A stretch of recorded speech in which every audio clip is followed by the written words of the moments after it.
2, 1, action. C'est bien beau, j'aime tout ça, mais pour une entreprise qui veut gagner de l'argent, qui veut faire des profits, c'est un peu utopiste. Je suis justement avec un banquier d'une institution française très reconnue qui va pouvoir répondre à nos questions. Alors tout d'abord, je ne comprends pas pourquoi les gens passent leur temps à discutailler sur qui est le chef dans une entreprise, qui a le pouvoir, ou qui est responsable, ou je ne sais quoi. C'est pourtant simple, il faut arrêter de rêver et il faut redescendre sur terre.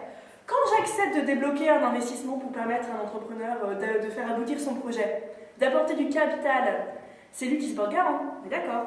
Par contre, c'est également lui que j'ai coulé s'il ne me rend pas mon argent.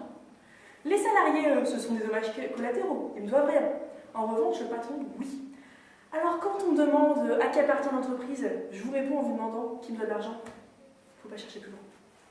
C'est un petit peu extrémiste, vous ne pensez pas? Là, on a l'impression que c'est l'argent le véritable propriétaire de l'entreprise. Coupé. 1. Action. Oui, Jamie, la SCOP est un type de société très particulier. Et justement, chez quelqu'un qui a créé une SCOP et qui va pouvoir nous expliquer ensemble quels sont les avantages et les inconvénients de cette entreprise. Les décisions des SCOP ne se font pas par part de capital. Un homme égale une voix. Alors certes, c'est pas toujours facile, l'autogestion ça a des points faibles. Dans une réunion autour du table, quand on est 30, quelques fortes gueules l'emportaient au début. Mais j'ai remis ça en cause et j'ai commencé à défendre l'idée que la SCOP à 150 pouvait fonctionner, alors que la moyenne en France est de 20 employés. Il y a dans ma boîte une réunion de 4 heures tous les deux mois où les gens sont impliqués sur les grands projets de l'entreprise et ça marche. Par exemple, mon salaire il était 40% moins élevé que la moyenne dans les SCOP. Du coup, on a procédé à une augmentation de 20%. Certes, c'est toujours moins, mais c'est un bel exemple qui montre qu'on peut trouver des compromis ensemble. La SCOP, c'est notre histoire, c'est ce qu'on fait ensemble.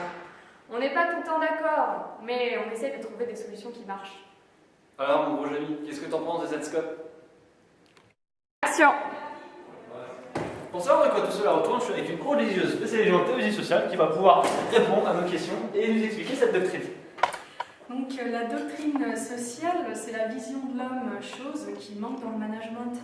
L'homme, c'est une personne, il ne doit devenir ni agent, c'est-à-dire celui qui est dominé par son environnement, ni individu au sens libéral, c'est-à-dire l'homo economicus muni d'intérêt et opportuniste.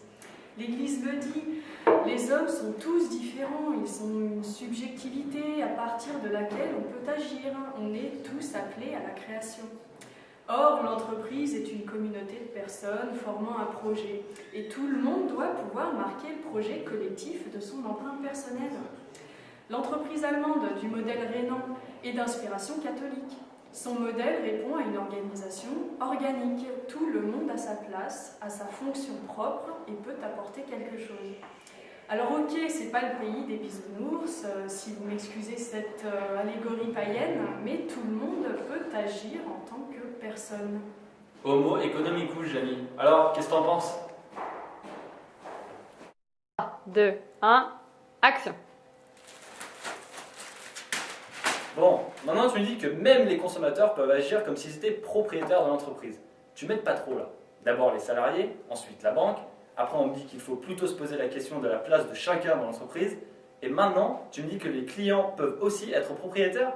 Alors tu sais quoi, j'ai ramené quelqu'un ici qui a peut-être la solution à ce foutoir. Monsieur est professeur à l'IAE de Nantes, il enseigne les sciences de gestion et je suis sûr qu'il a la réponse. Monsieur le professeur, aidez-nous à savoir enfin à qui peut bien appartenir l'entreprise. Mais ces questions n'ont aucun sens, car d'un point de vue strictement légal, l'entreprise n'appartient à personne. On voit très bien qu'on n'avance pas sur le sujet, Jamie. Parfait. Mais où se trouve donc le pouvoir dans ce canot de sauvetage? Il y a tout d'abord un haut gradé du bateau qui est responsable de l'équipage. C'est un cadre de la société à laquelle appartient le bateau, c'est donc lui qui théoriquement détient le pouvoir. Néanmoins, il ne sait pas naviguer. Un autre, lui, fait du bateau et sait donc naviguer. Un autre encore ne connaît rien à la navigation mais a été pilote d'avion et sait donc comment se repérer et se diriger. Un autre est fort comme un bœuf et peut donc taper sur tout le monde et imposer sa loi. Un autre est un remarquable animateur, il sait persuader, créer du contact.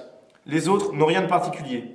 On voit bien que dans les situations complexes, les limites entre les personnes détenant les pouvoirs dans l'entreprise sont floues. Et là, en fait, il faudrait revenir sur moi. On voit bien que dans les situations complexes, les limites entre les personnes détenant le pouvoir dans l'entreprise sont floues. Le pouvoir de l'actionnaire n'est réel que quand tout va bien. L'autorité n'est donc pas in fine le pouvoir. Celui qui détient l'autorité ne détient pas l'entreprise, ce ne sont donc pas les dirigeants de celle-ci qui la possèdent. Cette notion d'actionnariat de profit était déjà critiquée au XIXe siècle par le pape Léon XIII dans son encyclique publiée le 15 mai 1891, le Rerum Novarum. En quoi cette encyclique est-elle si importante?